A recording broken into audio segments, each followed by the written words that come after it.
തലസ്ഥാനമായ മോസ്കോ അടക്കം റഷ്യയുടെ വിവിധ ഭാഗങ്ങളിൽ യുക്രൈൻ വൻതോതിൽ ഡ്രോൺ ആക്രമണം നടത്തി. 144 ഡ്രോണുകൾ ഉപയോഗിച്ച് നടത്തിയ ആക്രമണത്തിൽ റമൻസ്കോ നഗരത്തിൽ ഒരു സ്ത്രീ കൊല്ലപ്പെട്ടു. 3 പേർക്ക് പരിക്കേറ്റു. മോസ്കോയ്ക്ക് പുറത്തുള്ള ജനവാസ കേന്ദ്രങ്ങളിലാണ് ആക്രമണം ഉണ്ടായത്.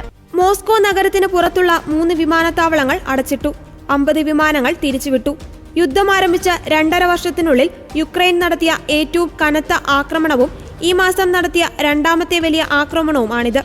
ഈ മാസം 1-ന് യുക്രൈന്റെ 158 ഡ്രോണുകൾ തകർത്തതായി റഷ്യൻ സൈന്യം അറിയിച്ചിരുന്നു. യുക്രൈൻ ശത്രുവാണെന്നും അവരെ നേരിടണം എന്നുള്ളതിന്റെ തെളിവാണ് ഈ ആക്രമണമെന്ന് റഷ്യയുടെ വക്താവ് ദിമിത്രി പെസ്കോവ് പറഞ്ഞു. കിഴക്കൻ യുക്രൈനിലെ ക്രെസ്നോഹോറിവ്ക നഗരം പിടിച്ചെടുത്തതായും റഷ്യ അവകാശപ്പെട്ടു. റഷ്യ ഡ്രോൺ ആക്രമണം നടത്തിയതായി യുക്രൈനും ആരോപിച്ചു. 46 എണ്ണത്തിൽ 38 എണ്ണം തകർത്തതായും പറയുന്നു. അതിനിടെ Tel Aviv Khan Younis humanitarian സോണിനുള്ളിൽ സ്ഥാപിച്ചിരുന്ന ഹമാസ് കമാൻഡ് ആൻഡ് കൺട്രോൾ സെന്ററിൽ ഇസ്രായേൽ ജെറ്റ് ആക്രമണം നടത്തിയതായി ചൊവ്വാഴ്ച രാവിലെ ഇസ്രായേൽ പ്രതിരോധ സേന അറിയിച്ചു.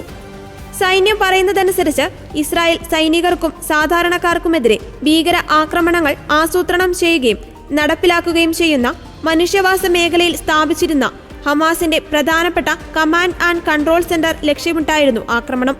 ഹമാസ് നിയന്ത്രണ കേന്ദ്രങ്ങൾ, റോക്കറ്റ് ലോഞ്ചറുകൾ, ആയുധശേഖരങ്ങൾ, ടണൽ ഷാഫ്റ്റുകൾ, നിരീക്ഷണ പോസ്റ്റുകൾ, നിയുക്ത മാനുഷിക മേഖലയ്ക്കുള്ളിലെ മറ്റു വസ്തുക്കൾ എന്നിവ ആക്രമണത്തിൽ ഇസ്രായേൽ ഇല്ലാതാക്കി. ഗാസ മുനമ്പിലെ തീവ്രവാദ സംഘടനകൾ ഇസ്രായേൽ ഭരണകൂടത്തിനും IDF സൈനികർക്കുമെതിരെ തീവ്രവാദ പ്രവർത്തനങ്ങൾ നടത്തുന്നതിന് നിയുക്ത ഹ്യൂമാനിറ്റേറിയൻ ഏരിയയിൽ ഉൾപ്പെട്ട സിവിലിയൻ മേഖല ആസൂത്രിതമായി ദുരുപയോഗം ചെയ്യുന്നത് തുടരുന്നുവെന്നും സൈന്യം പ്രസ്താവനയിൽ പറഞ്ഞു.